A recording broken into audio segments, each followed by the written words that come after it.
সন্ত্রাসীদের বিরুদ্ধে হানানবাড়ি হুমকি কেন নিরলক্ষিবৃন্দ আপনারা সবাই ডিপ কলেজ গেটে আসেন আপনারা সবাই ডিপ কলেজ গেটে আসেন আপনারা সবাই ডিপ কলেজ গেটে আসেন সবাই আসেন স্লো করেন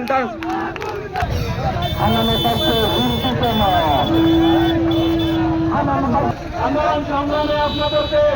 অভিনন্দন জানিয়ে আজকের মতো এখানে আমি আমার